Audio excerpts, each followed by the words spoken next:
약 911페이지에 있습니다. 시편 다음에 잠언입니다. 잠언 1장 7절 말씀. 구약 911페이지. 우리 한 목소리로 찾으신 분 한 목소리로 함께 봉독합니다. 여호와를 경외하는 것이 지식의 근본이여거늘 미련한 자는 지혜와 훈계를 멸시하느니라. 아멘. 오늘도 이 오후에 또 하나님 주신 은혜가 우리 가운데 충만하기를 간절히 소망합니다. 하나님을 경외하는 삶이라는 제목을 가지고 함께 말씀을 나눌 텐데요. 잠언을 한 번은 좀 설교를 해야 되겠다는 마음들을 항상 좀 갖고 있었어요. 그래서 이 오후 시간에 이제 이 잠언을 강의라고 하기에는 좀 더 이렇게 뭐 자세하게 할 그런 마음은 아니고요. 좀 중간중간에 우리가 은혜 받을 만한 귀한 그런 내용들을 가지고 이렇게 설교하면서 잠언을 쭉 한번 훑어보는 그러한 시간을 주일 오후 시간에 이제 몇 주 동안 이렇게 갖고자 합니다. 그래서 먼저는 이 잠언의 가장 근본이 되는 이야기, 이 잠언의 기록의 목적, 이게 뭐냐를 오늘 이 7절 말씀에서 이야기해주고 있습니다.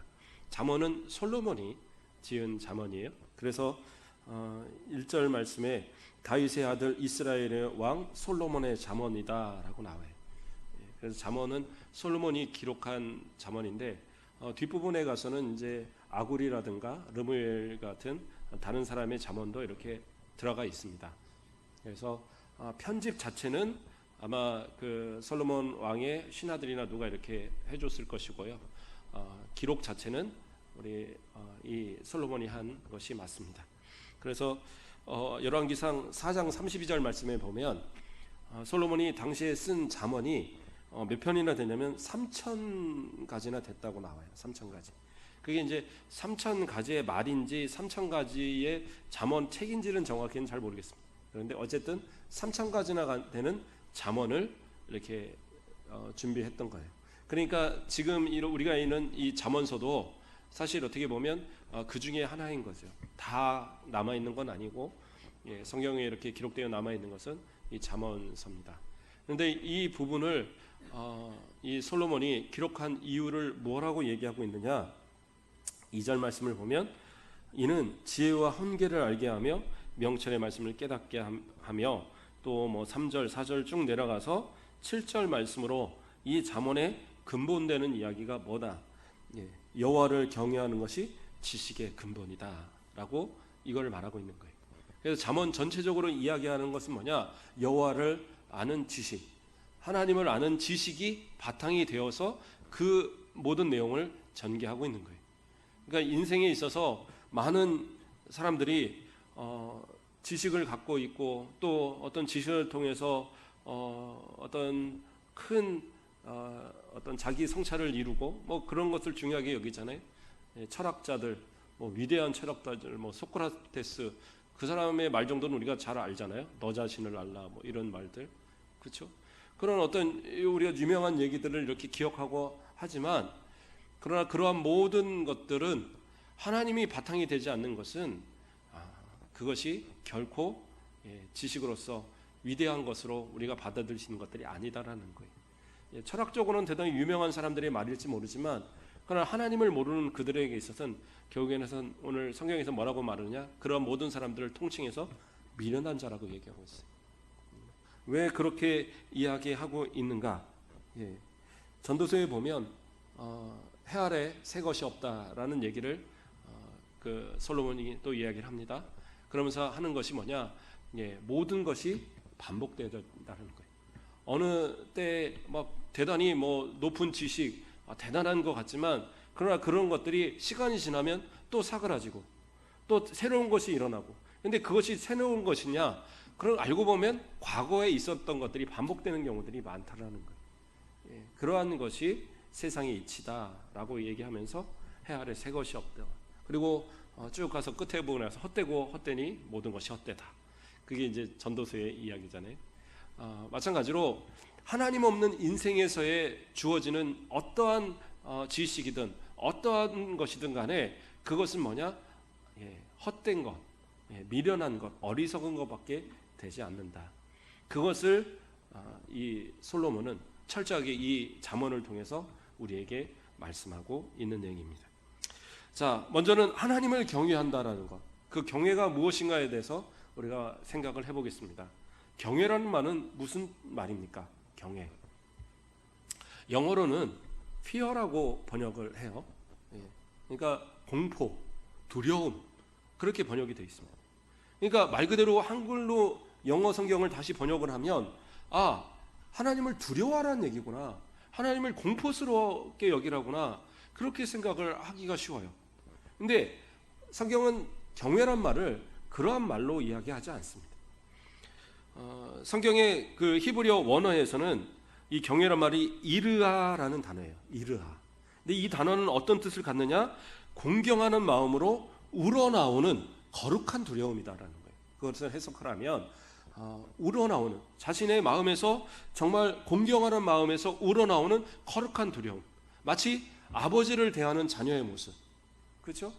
부모를 대하는 그런 자녀의 모습처럼 그렇잖아요. 부모가, 물론 요즘에는 부모님들이 되게 편하게 대해주시죠. 근데 옛날에는 부모님들이 어디 그렇게 편했나요? 예, 무섭기도 하고. 그렇다고 맨날 무섭기만 하냐? 그건 아니잖아요. 내가 정말 필요할 때 부모님은 내 편이 되어주셔요. 그래서 부모님이 정말 그 중요한 거죠. 자녀들이 커가면서 때로는 아버지의 회초리, 어머니의 그 회초리가 무서워서 그러지만 당장에 무슨 사고 치고 경찰서로 가보세요. 누가 뛰어와요? 어머니, 아버지가 뛰어와요. 거기 와갖고 우리 자식이 잘못했습니다, 그런 사람이 어디 있어요? 다 내 자식은 잘했는데 저 자식이 잘못했다고. 그게 부모의 모습이잖아요. 그러니까 그런 것처럼 우리가 하나님을 경외한다는 말이 단순히 하나님을 두려워한다는 건 아니에요. 그러니까 오해하니까 하나님을 날마다 두려워만 하는 거예요. 그래서 하나님, 혹시 내가 잘못하면 하나님 나 벌 주시지 않을까? 새벽 예배 한번 빠지면 하나님이 막 번개치는 거 아니야? 뭐 주일날 하루 건너뛰면 그러면 갑자기 무슨 천지가 개벽하는 거 아니야? 근데 그런 일이 안 일어나거든요. 그러니까 그렇게 공포스러운 마음이 있다가 한번 딱 어겨보면은 괜찮은 거예요.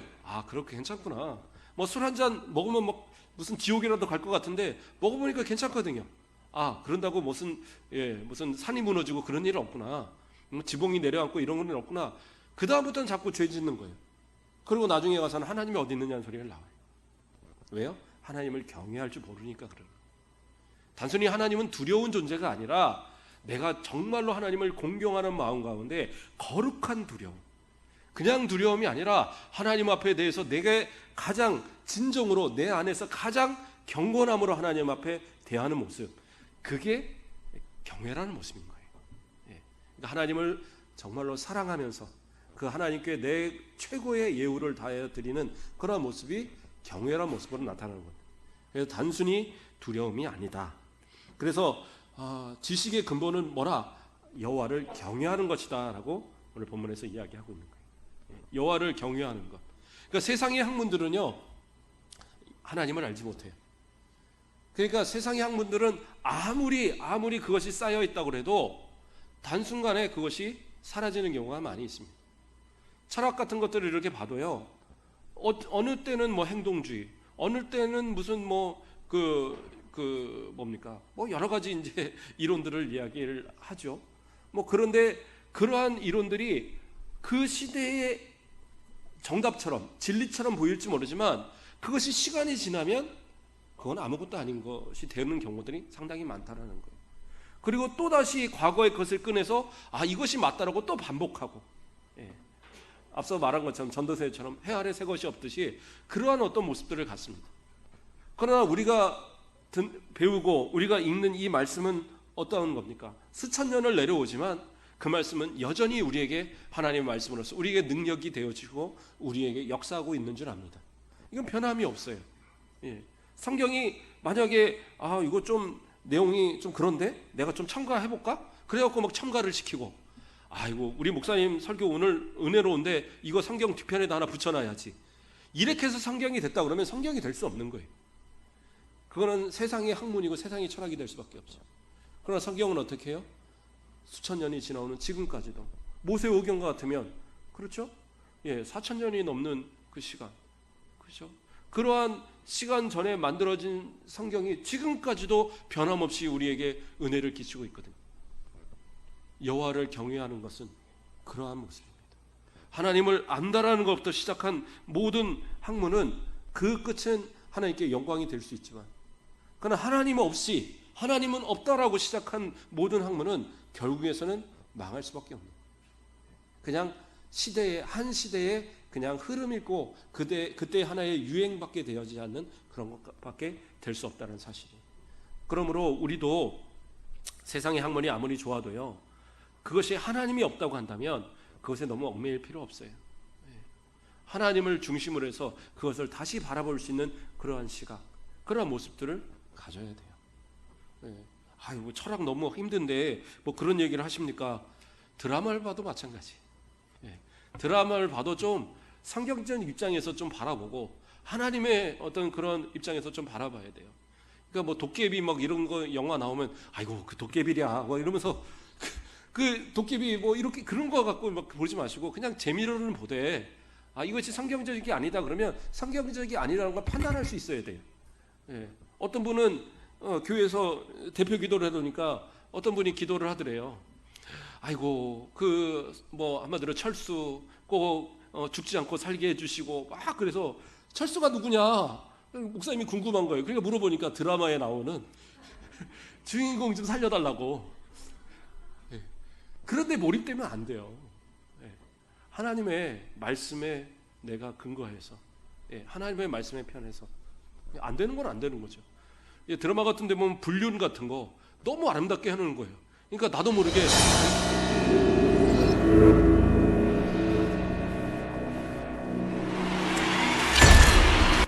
뭔 소리죠? 네, 방송이 갑자기 그래요. 전 깜짝 놀랐어요. 자, 어쨌든 드라마 같은 막 불륜 같은 불륜 얘기하지 말라고. 근데 불륜 같은 거 막 나오면 나도 모르게 막 그 불륜 같은 거 보면 이렇게 잘 됐으면 하는 마음이 들 때가 있어요. 드라마가 그렇게 만들더라고요. 막 뽀뽀를 하려고 하다 말고 막 이러면 해버리지 막 이런 생각. 근데 생각해 보면 그 간음이잖아요. 안 되는 거잖아요. 근데 드라마나 막 이런 거 막 그렇게 만들어요. 그런데 하나님을 경외하는 사람은 그 마음 그것을 판단할 수 있는 마음. 좋아요. 재밌게 보는 건 괜찮아요. 근데 말할 수 있어야 돼요. 이거는 하나님이 원하시는 것이 아니다는 걸 판단할 수 있어야 돼요. 그러한 모습이 우리들의 모습이어야 된다. 그래서 1절부터 5절까지의 말씀에서 우리의 인생에 있어서 하나님의 말씀, 하나님을 경외하는 사람들이 어떠한 모습으로 살아가야 되는가에 대해서 이야기하고 있습니다. 좀 빠르게 진행하겠습니다. 첫 번째는 2절 말씀에 뭐라고 나옵니까? 지혜롭게, 공의롭게, 정의롭게, 죄송합니다. 이는 지혜와 훈계를 알게 하며 명철의 말씀을 깨닫게 하며 라고 나옵니다. 다시 말해서 지혜와 훈계를 얻게 합니다. 여호와를 경외하는 사람들에게 주시는 하나님의 말씀을 통해서 주시는 은혜가 뭐냐면 지혜와 훈계라는 거예요. 지혜라는 단어는 히브리어로 호크마라는 단어를 사용합니다. 이건 뭐냐면 삶의 모든 전반적인 모든 것을 다 포괄하는 단어예요. 그러니까 삶의 모든 것을 다 도덕적인 거, 또 삶적인 거, 무슨 종교적인 거, 이 모든 것을 다 포괄하는 그러한 지혜를 여기서 호크마라는 단어로 사용을 합니다. 그리고 이 훈계라는 말은 다른 말로 훈련이라는 말을 갖고 있어요. 그래서 이 말을 다시 정리를 하면 하나님의 말씀은, 하나님을 경외하는 자들에게 주시는 이 하나님의 말씀은 우리의 삶의 모든 부분을 하나님의 뜻대로 살아갈 수 있도록 훈련하는 그런 역할을 감당한다라는 거예요. 그것이 하나님의 말씀을 통해서 여호와를 경외하는 사람들이 누릴 수 있는 그러한 특권의 모습입니다라는 사실입니다. 세상의 사람들은 많은 진리를 쌓고 그것이 자신의 전부인 것으로 생각을 합니다. 그런데 그 시작이 과연 어떻게 시작됐는가 한번 생각해 볼 필요가 있어요. 진화론 같은 거, 여러분들 그거 어떻게 하세요? 학교에서는 다 진화론 가르치잖아요. 진화도 아주 세분화시켜서 가르쳐요. 공룡이 언제 있었고, 언제 크로마뇽이 있고, 언제 오스트랄로 하여튼 그런 거 있어요. 그런 것도 얘기하고, 그렇죠? 막 그래서 뭐 그런 것들이 다 뭐 원숭이에서 사람이 됐다. 그런데 그렇게 될 수가 없어요. 왜 될 수가 없느냐? 종이라는 것은요, 서로 교배가 되지 않아요. 혹시 교배가 되는 경우가 가끔 있습니다. 말과 나귀. 말과 나귀가 교배를 하면 노새가 태어납니다. 그렇죠? 근데 노새는 교배가 안 돼요. 예, 우리 동물원 같은 데 가면 호랑이와 사자, 종이 틀려요. 그걸 억지로 교배를 시켜서 태어나는 애가 라이거라고 그래서 이렇게 막 이렇게 깃달리고 한 호랑이처럼 생긴 애가 있어요. 걔네들이 뭐냐면 라이거라고 해서 호랑이와 사자를 합쳐놓은 거지만 이것도 마찬가지로 교배가 되지 않아요. 그러니까 종이 다르면 교배가 되지 않는다는 거예요. 그건 무슨 얘기예요? 서로 다른 종류는 절대 옮겨갈 수가 없어요. 그러니까 원숭이가 사람이 될 수 있는 방법은 전혀 없어요. 근데 과학자들은 어떻게 됐냐? 이게 우연이 된다라고 생각을 해요. 우연히 어느 날 갑자기 종이 바뀌었다. 그런 일은 없어요. 이거는 그냥 나무 이렇게 통나무 갖다 던져놓고 알아서 나무 뭐 이렇게 의자가 되라, 무슨 책상이 되라 이런 거와 똑같은 얘기예요. 그건 불가능한 얘기입니다. 그런데 어떻게 해요? 하나님의 말씀은 우리에게 확실하게 알려줘요. 어떻게 알려줍니까? 하나님께서 이 세상을 만드셨다라는. 얼마나 간단한 얘기입니까? 그런데 세상 사람들은 이게 말도 안 된다고 얘기를 해요. 그런데 이것이 우리에겐 진리고 이것이 있기 때문에 모든 것이 다 설명이 되는 거예요. 이 세상 빛을 누가 창조하셨어요? 하나님이 창조하셨어요. 궁창을 누가 창조하셨어요? 하나님이 창조하셨어요. 땅을 누가? 식물을 누가? 짐승을 누가? 사람을 누가? 하나님이 창조하셨어요. 이것은 정말로 진리이고 간단한 말씀이에요. 근데 너무 간단해서 세상 사람들은 못 믿겠다라는 거예요. 그러니까 오히려 우연을 택해요. 정말 뭐 통나무 하나 던졌는데 의자가 만들어지는 그런 확률의 그러한 것을 가지고 얘기해요. 그러면 좋아요. 이번에 조그만 세포, 그게 우연히 하나 생겼다 쳐요. 거기서 사람까지 되는데 과연 얼마나 걸리겠어요? 지구의 나이를 뭐 몇십억 년 얘기하는데 몇십억 년이 지나도 원숭이는 사람이 될 수 없어요. 그거는 가설, 그냥 우연이 된다라고 말하는 거예요. 그처럼 세상의 학문에는 다 그냥 우연이고 다 근거가 없어요. 그럼에도 진리인 것처럼 학교에서 진화론을 가르치고 그것이 당연한 것처럼 그것 때문에 하나님을 못 믿겠다는 사람들이 막 나타난다는 거예요. 왜요? 하나님을 경외하지 않기 때문에. 그들에게서 나타나는 학문은 그렇게 우연인 것을 진짜인 것처럼 그렇게 착각하고 살아가는, 그것이 맞다라고 주장하는 그러한 모습으로 살더라는 거예요. 그래서 솔로몬은 그러한 사람들을 뭐라고 그래요? 미련한 자라고 성경에서는 이야기합니다.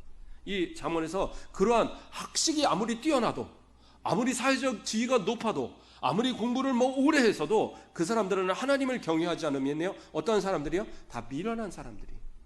시작도 모르고 끝도 모르고 그저 자신들의 주장만 외치는 그러한 사람들.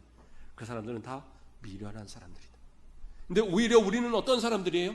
하나님의 말씀을 가진 사람들. 하나님의 말씀을 통해서 우리는 사고하고 생각하고 모든 것에 활동을 합니다. 그럼으로써 우리는 어떤 사람들이에요? 지혜로운 사람들이라는 거예요. 그러니까 여러분들은 지혜로운 사람들이에요. 세상 사람들이요, 아무리 똑똑한 것 같아도 우리가 질문 몇 개만 던져보세요. 사람들 몰라요. 처음 이 세상에 어떻게 뭐가 만들어졌어? 한번 던져보세요. 그 사람들 아무것도 몰라요. 어느 날 갑자기 뭐 빅뱅이 일어나서 무슨 우주가 대폭발을 일으켜갖고, 아니 대폭발을 일으키려면 우리가 잘 알지만 뭔가 폭발을 일으키려면 폭발 물질이 있어야 돼요. 그냥 일어날 수 있는 거는 없는 거예요. 그러면 그 물질을 누가 만드냐는 거예요. 설명할 수 있는 방법이 없어요. 그렇죠? 뭐가 진화가 됐어요. 좋아요. 진화가 되고 뭐 이랬다고 치면, 아니 원숭이도 코가 있고 사람도 코가 있어요. 개도 코가 있고 코끼리도 코가 있어요. 아니 가끔은 코가 없어서 저 엉덩이 뒤에다 달린 애들도 있어야 될 거고, 그렇지 않아요? 그런데 기본적인 모든 생긴 구조가 다 동일하게 나타나요. 그러면 그게 다 진화돼 갖고 모두가 나눠졌다? 그건 말도 안 되는 얘기예요. 이거는 진짜 이거를 뭐 통나무를 던졌는데 의자가 되고, 통나무를 또 던졌는데 저기 기타가 되고, 통나무를 또 던졌는데 저 마이크가 되고, 이런 것밖에 안 되는 거예요. 그런 세상적인 지혜, 그것은 지혜가 아니다라는 거예요. 그것은 미련한 허구일 뿐이에요. 오히려 하나님의 말씀에 견고함을 가지고 살아가는 사람들, 그게 진짜 하나님의 사람들의, 지혜로운 사람들, 하나님의 경외하는 사람들의 모습이다라는 겁니다. 두 번째로 3절 말씀에 보면 지혜롭고 공의롭게 정의롭게 정직하게 행할 일에 대하여 훈계를 받게 한다. 하나님을 경외하는 사람들, 그들에게 말씀을 통하여 주시는 건 뭐라고 얘기해요? 의롭고 공평하고 정직하게 살게 해주신다라는 거예요. 하나님께서 사람을 만들 때 누구의 모습을 따라 만드셨습니까? 저희 원숭이 모양 따라 만드셨나요? 아니요. 사람은 하나님의 형상을 따라 만들었습니다. 물론 세상의 모든 거 먼저 만드셨어요. 풀도 나무도 짐승들도 다 먼저 만드셨어요. 그래서 맨 마지막으로 사람을 만들었습니다. 그럼에도 불구하고 그 모든 만물이 우리보다 뛰어나지 못하는 이유는 뭐냐? 세상의 모든 것은 그냥 흙으로, 때로는 그냥 말씀으로 만드신 거지만 우리는 하나님께서 하나님의 형상을 따라 만드셨어요. 그렇기 때문에 우리가 뛰어난 겁니다. 그러니까 우리가 하나님께서 더 세상 어느 것보다도 존귀하게 여기시는 거예요. 우리는 구별된 사람들이에요. 그러므로 나 자신에게서 좀 당당하게 가지고 살아가세요. 내가 생긴 얼굴, 내가 가진 이 환경, 이거 가지고 한번 생각을 해보세요. 집에 키우는 강아지가 보니까 너 참 팔자 좋다. 너 그냥 맨날 누워있어 먹고 마시고 아이고 그냥 꼬리만 한 번씩 흔들어주면 괜찮다. 그러면 그 애하고 나하고 바꾸시겠어요? 바꿀 사람 없을 거래요. 개 많이 살아봐야 15년밖에 못 살아요. 한 10년 살고 그때부터는 다리 절고 이빨 빠지고 그러고 살아가요. 개도 치매 걸린대요. 그래갖고 실컷 밥 먹고 돌아서서 밥 어딨나 또 찾고, 그리고 막 똥 아무 데나 넣고 그렇게 되거든요. 개가 그래요. 그런데 그거 좋다고 나하고 바꾸자 이럴 사람은 없을 거예요. 아무리 내가 지금 힘들어도 사람인 게 감사한 거죠. 하나님께 정말 감사해야 될 거예요. 그리고 언제나 사람은 사람을 낳잖아요. 이게 얼마나 감사합니까? 하나님의 형상을 따라 지음받아 사람을 낳는데 하나님께서 하나님의 형상을 따라 개미를 만들고 하나님의 형상을 따라 소를 만들고 하나님의 형상을 따라 뭐 원숭이를 만들어 그랬어 봐요. 그러면 아마 우리가 날 때 때로는 원숭이도 낳고 소도 낳고 뭐 이러지 않을까 모르겠어요. 다 하나님의 형상이니까. 근데 아니에요. 우리는 하나님의 형상대로 사람을 만들었기 때문에 사람을 낳고 사는 거예요. 그렇죠? 그러니까 만약에 사람을 내가 낳아야 되는데 하나님께서 개미를 하나님의 형상으로 똑같이 만들어 놓으셔갖고 가끔 개미도 한 마리씩 태어난다. 그러면 날마다 기도할 것 같아요. 제가 개미 낳지 말고 사람 낳게 해주세요. 그런 기도도 할 거 아니에요. 근데 그런 일은 없어요. 세상 어느 것도 우리와 비교할 존재는 없어요. 하나님께서 우리 인간을 가장 아름답게, 가장 하나님에게 가깝게, 하나님의 초상화처럼 그렇게 만들어 놓은 게 우리의 모습이에요. 그러니까 거울 보시면서 날마다 좀 감사하세요. 하나님, 저 하나님답게 만드셨죠. 하나님 자녀죠. 거기다 대놓고 왜 저를 이렇게 낳으셨나요? 이런 거 하지 말고, 그렇죠? 자녀들이 가끔 부모한테 막 그런 거 하잖아요. 왜 나한테 이 코를 이렇게 만들고 귀를 왜 이따위로 만들었냐고 막 이러면서 가서 한 대씩 때려줘야 돼요. 그런 자녀들은. 난이라고 얼마나 힘드셨는데, 그렇죠? 하나님의 형상대로 만들어진 인간. 그런데 이 형상대로 만들어졌다고 할 때에 많은 학자들이 그 지정의의 모습들을 닮았다는 얘기를 합니다. 그래서 지혜, 또 정의로움, 그리고 의로움, 이러한 모습들을 닮았다. 그런데 이것을 뭐라고 얘기하냐면 공유적 속성이다라고 얘기를 해요. 그러니까 하나님의 형상을 닮은 인간이 가질 수 있는 하나님과의 하나님이 가진 속성 가운데 우리에게 주신 속성. 짐승들이 아무리 똑똑하다고 그래도요, 말을 하고 책을 읽고 그런 거 못합니다. 왜요? 그렇게 만들지 않으셔서 그래요. 하나님께서 우리에게 그 지적인 면을 공유적 속성으로 주셨기 때문에 우리가 어떠한 짐승들보다 뛰어난 모습을 갖게 되는 거예요. 짐승들이 하나님을 모르잖아요. 아무리 똑똑하다고 해도 어느 날 뭐 침팬지가 앉아서 식사를 놓고 하나님 감사합니다 기도하는 거 봤어요? 그런 거 없어요. 돌고래가 아무리 뭐 뛰어나고 지혜롭다고 그래도 돌고래가 어느 날 가서 그래 오늘 11조를 드려야지 해서 열심히 잡아놓은 고기에 막 11조를 갖다가 헌금하고 이런 거 없잖아요. 짐승은 못해요. 근데 하나님의 형상을 닮은 우리는 가능해요. 왜? 하나님을 알기 때문에. 하나님을 아는 모습을 가질 수 있는 그 모습을 우리에게 그런 지혜를 주셨기 때문에. 그래서 그런 공유적 속성, 또 정의로운 것, 도덕적인 것. 걔들은 뭐 이렇게 어떻게 합니까? 막 혼내면 안 되는 줄 알아요. 그런데 문제는 시간 지나면 또 해요. 그래서 갠 거예요. 사람은 아닌 것을 알면 안 하잖아요. 도둑질하는 거, 도둑질 하는 거 아닌 줄 알고 하는 거 보세요. 아닌 줄 알면서도 하는 거예요. 그 사람들은. 아예 해도 괜찮아라고 생각해서 하는 게 아니에요. 아닌 건 다 아닌 거라고 안단 말이에요. 그런 도덕적인 면, 또는 뭐 정의로운 면, 또 여러 가지 뭐 그러한 모습 속에서 하나님과의 공유적 속성들이 있어요. 그런데 문제는 뭐예요? 타락하고 나니까 그러한 모습들이 다 깨져버린 거예요. 그래서 마음에 화인 맞은 사람들, 그런 사람들은 어떻게 해요? 아까 말한 것처럼 죄를 져도 이게 잘못이라는 걸 알면서도 잘못이 아니라고 얘기해요. 이건 괜찮다라고 얘기해요. 사람을 죽여도 이건 난 괜찮다라고 생각을 해요. 그러한 모습들이 왜 그렇습니까? 타락해서 그런 거예요.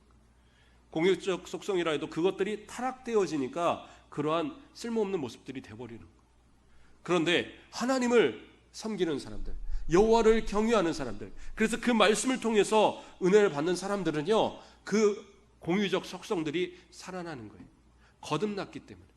그래서 하나님이 원하시는 뜻이 무엇인가를 생각하고 그 뜻에 옳은 대로 살기 위한 몸부림을 갖게 되는 거예요. 이것이 옳은 것인지, 이것이 도덕적인 것인지, 이것이 공의로운 것인지, 이것이 하나님이 정말로 바라시는 그러한 모습인지를 생각하고 그것을 나아갈 수 있는 그러한 모습으로 살아갈 수 있게 되더라는 거예요.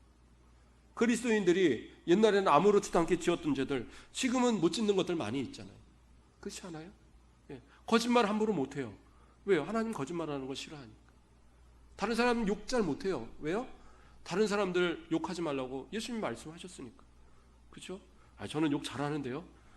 그냥 그 정도는 다 하잖아요. 하지 마세요. 안 하는 게 좋아요.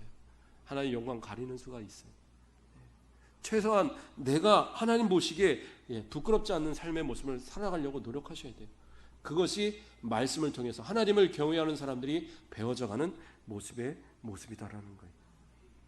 또한 세 번째로는 4절에서 5절 말씀에 어리석은 자를 슬기롭게 하며 젊은 자에게 지식과 근신함을 주기 위한 것이니 지혜 있는 자는 듣고 학식이 더할 것이요 명철한 자는 지략을 얻을 것이라. 삶의 부족한 모든 것을 인정하고 그것을 은혜로 받을 수 있는 그러한 모습을 허락하여 주신다라는 거예요. 좀 어려운가요? 내용이? 자, 시편 119편 105절 말씀에 주의 말씀은 내 발의 등이요 내 길의 빛이다라고 얘기하고 있어요. 어린아이들이요, 때로는 이제 조금 커가면, 애기에서 좀 커가면 자주 하는 말 중에 나 혼자 할게 이런 말을 많이 합니다. 나 혼자 할게. 근데 부모는 좀 걱정이 되니까 옆에서 항상 보죠. 그런데 애들이 나 혼자 할게 이런 얘기를 참 많이 해요. 그런데 때로는 해서는 안 되는 걸 할 때도 있어요. 칼을 들고 있는데 내가 칼 한번 해볼게. 그건 어떻게 해요? 그렇다고 칼을 주고 너 그래 무 한번 썰어봐. 그럴 부모가 어디 있겠어요? 그 나이가 될 때까지는 못하게 하는 게 정상이죠. 그래도 할 만한 것들이 있어서 무슨 가서 감자를 씻는다든가 무슨 뭐를 한다든가 할 수 있는 것들을 이렇게 한 번씩 시켜봅니다. 그러면 감자를 한 50개를 놨다. 부모가 49개를 다 씻어도 그 한 개 지가 혼자 씻고 나서는 내가 했다라고 그래요. 그게 애들의 모습이에요. 그런데 부모는 뭐예요? 그것을 인정해 주잖아요. 그래 잘했다라. 그건 뭐예요? 이 자녀의 부족함을 부모가 채워주는 거예요. 그리고 그렇게 인정해 주는 거예요. 하나님도 마찬가지입니다. 우리가 할 수 있는 건 한계가 있어요. 우리의 힘대로 다 할 수 있는 것이 없어요. 그런데 우리가 부족한 걸 하나님께 아뢰면 하나님을 경외하고 하나님을 인정하고 하나님께 우리의 부족함을 알으면 하나님은 어떻게 해요? 채워주시는 거예요. 지식이 부족하면 그 지식을 채워주시고, 정말 건강이 부족하면 그 건강도 채워주시고, 물질이 부족하면 물질도 채워주시고, 내게 모든 사람이 부족하면 그 사람도 보내주시고, 여러 가지 내 필요한 것들을 공급하여 주시는 거예요. 그것으로 인해서 내가 부족하지 않게 채워주시는 것, 그게 하나님의 은혜입니다. 사람들은 그런데도 그걸 잘 몰라요. 자기 혼자 다 한 줄 알아요. 공기 누가 주셨어요? 하나님이 주신 거예요. 바람을 누가 주셔요? 하나님이 주신 거예요. 비를 누가 내리게 하세요? 하나님이 내리게 하시는 거예요. 하나님이 막아버리시면 바람이 불지 않고 비가 내리지 않아 보세요. 그곳은 말라 죽게 돼 있어요. 하나님께서 필요에 따라 다 공급해 주시니까 그것을 받아 누리고 그것으로 살아가는 거예요. 그러나 세상 사람들은 그거를 잘 모르기 때문에 나는 그냥 스스로 모든 걸 한 것처럼, 하나님 없이도 다 되는 것처럼, 우연히 모든 것이 되는 것처럼 그렇게 미련한 삶을 주장하며 산다는 거예요. 그러나 우리는 그렇지 않아요. 하나님의 주신 은혜로 살아갑니다. 부족하면 하나님이 주신 힘으로 살아갑니다. 하나님이 주신 능력으로 살아갑니다. 그게 우리들의 모습인 줄 믿으시기 바랍니다. 마지막으로, 제가 좀 빨리 건너뛰고 있어요. 지금 조시는 분들이 한 5분 계셔서. 마지막으로 넷째는 말씀을 통해 더 깊은 말씀의 의미들을 깨닫게 만들어 주신다라는 거예요. 6절 말씀을 보면 잠언과 비유와 지혜 있는 자의 말과 그 오묘한 말을 깨달으리라 얘기하고 있어요. 이게 무슨 얘기입니까? 하나님의 말씀을 내가 듣고 그 말씀을 읽는 가운데 더 심오한 하나님의 말씀을 깨닫는 역사를 주신다라는 거예요. 성경을 처음에 보면 힘들어요. 그렇지 않으세요? 어떤 분이 성경을 딱 보려고 하니까 그 창세기를 이렇게 쭉 읽고 뭐 이제 쭉 나가서 그 다음을 좀 가야지, 출애굽기 레위기 넘어가니까 거기서는 뭐 무슨 뭐 장막이 어쩌고, 또 민수기 가니까 뭐 누가 누구를 낳아서 뭐 몇 명이고 계속 그런 얘기만 있더라는 거예요. 그래서 그러면 신약으로 넘어가야지 하고 마태복음을 딱 보니까 거기서 누구는 누구를 낳고 누구는 누구를 낳고 재미가 너무 없더라는 거예요. 못 보겠다는 거예요. 그런데 우리는 그렇지 않잖아요. 하나님의 말씀을 듣고 하나님의 말씀을 따라서 보니까 그 말씀이 이해가 되어지기 시작하고, 또 그 말씀을 더 보니까 이것이 꿀송이 같이 내게 주어지거든요. 그것은 말씀을 통해서 주시는 말씀의 은혜예요. 마치 믿음으로 믿음에 이른다라는 로마서의 말씀처럼 말씀도 말씀을 통해서 말씀이 더 깨달아지는 거예요. 그래서 하나님을 경외하는 사람은 더더욱 하나님의 말씀에 집중하게 돼 있는 거예요. 그런데 어떤 분들은 그래요. 성경은 덮어놓고 믿어야지 은혜가 됩니다. 아니, 그러지 마세요. 그래갖고 일주일 동안 그냥 덮어놨다가 그냥 주일날 예배 드릴 때 어디 있나 가져오시고, 가끔 신방 가보면 성경을 펴야 되는데 안 펴져요. 딱 붙어 있어갖고, 이거를 펴야 되는데, 이걸 신발로도 안 되고, 힘으로도 안 되고, 능으로도 안 되고, 그러니까 대충 펴는 것처럼 하고 넘어가시고, 그러면 안 돼요. 자주 써야지 성경이 이렇게 딱 넘기면 나오죠. 그렇지 않은가요? 그리고 성경 같은 것도요, 좀 오래 쓰시는 게 좋을 것 같아요. 제가 이 성경 한 10몇 년 썼거든요. 10몇 년 썼는데, 그래서 껍데기 새로 한 거예요. 껍데기 돈 주고 새로 해갖고, 그러니까 튼튼하고 좋아요. 그러니까 다른 성경 보면 불편해서 잘 못 봅니다. 그런데 이 성경은 제가 편해서 계속 봐요. 왜요? 제 손때가 묻어 있고, 제가 여기다가 다 기록해놨고, 다 써놓고 그런 성경이라서 이게 되게 정감이 가고. 그래서 제가 한 권이 딱 또 있는데 그거는 이제 너무 낡아갖고, 별로 얼마 안 썼는데 성경이 별로 안 좋은 껍데기라서, 그래서 그거는 그냥 뒀습니다. 그런데 어쨌든 그렇게 내가 좀 손때 묻은 성경, 그래 나중에 우리 후손들한테 자, 나의 선물이다 하고 하나 주면 얼마나 좋겠어요. 그러면 그 자녀들이 그거 가지고 성경 다 보면 진짜 은혜가 넘칠 것 같아요. 하나님의 말씀은 말씀을 통해서 말씀을 깨닫게 합니다. 그래서 그 말씀을 더 깊이 바라보는 거예요. 그런데 우리가 겉으로 볼 때는 잘 몰라요. 그냥 어려워 보이기만, 힘들어 보이기만 하고. 그런데 막상 들어가 보면 그 깊이를 더 깨닫게 되는 역사함이 있게 되어질 거라는 사실입니다. 말씀을 맺겠습니다. 우리는 하나님을 경외하는 데 가운데 살아가야 합니다. 하나님을 경외함이 없으면 우리는 아무것도 아닙니다. 그리스도인들이 하나님을 경외치 않으면 세상의 학문과 겨루어서 이길 수 있는 지혜가 없어요. 세상에 뛰어난 학문들 얼마나 뛰어납니까? 하늘의 별을 연구하는 사람들, 뭐 수십억 광년, 수백 광년 떨어진 곳에서 별이 어쩌고 막 얘기를 하면서 그래서 하나님이 이 땅을 창조하시는 건 불가능해 막 이러면 뭐라고 대답을 하겠어요? 그냥 덮어놓고 믿어요? 아니요. 하나님이 창조하셨습니다라고 말할 수 있어야 되잖아요. 그렇죠?